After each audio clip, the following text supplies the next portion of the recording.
Всем привет! Сегодня, 17 февраля, у 8 классов проходит смотр песни из строя, приуроченный к месячнику патриотического воспитания. Давайте посмотрим, как справились ребята. По традиции, в месячник патриотического воспитания в стенах нашей школы проходит множество мероприятий, связанных с темой защитников Отечества. Как и всегда, в этом году звучат слова о героях, о силе и мужестве русских воинов. 8 классы долго готовились, чтобы показать достойное выступление и завоевать трофей. Из 6 приняли участие 4 класса – 8 А, Б, В и Г. Как вы считаете, почему важно чтить историческое прошлое семьи, народа и страны? Я считаю, что в любом случае прошлое, оно всегда остается в прошлом. И это наша память, это наша история. Именно поэтому нужно помнить все, что было год назад, 2 года назад, 100 лет назад. Нужно знать всю свою историю, так как это очень важная часть нашей России.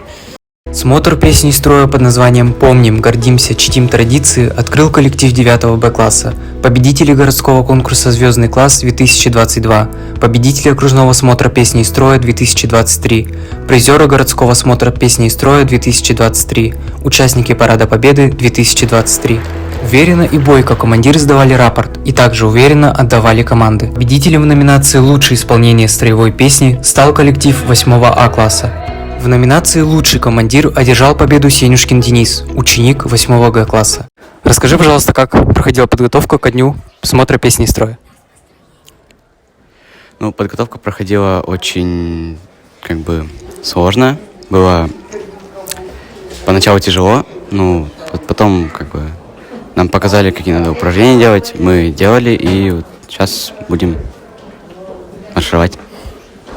Мы верим, что новое поколение сохранит добрые традиции и, встретившись через много лет, с чувством гордости за свою родину вспомнят о празднике смотра песни из строя. Почему важно знать смысл всех национальных праздников нашей страны?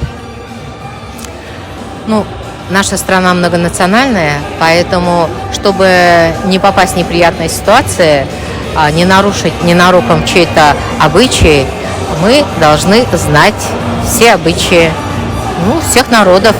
Это, наверное, все культурные, все образованные люди, все, которые закончили школу, так или иначе соблюдают эти законы. По итогу жюри победителем стал коллектив 8 Б класса, руководитель Семенова Анна Анатольевна. Как проходила подготовка с вашей стороны? Подготовка проходила очень тяжело, на самом деле, но дети за 1,5 недели подготовились. Вон, такие красивые все стоят. В принципе, дисциплина и очень ответственные дети. 8 Б класс. Мои дети. Все, спасибо. Всех поздравляем с замечательным праздником мужества, доблести, славы и любви к своей родине. С Днем Защитника Отечества!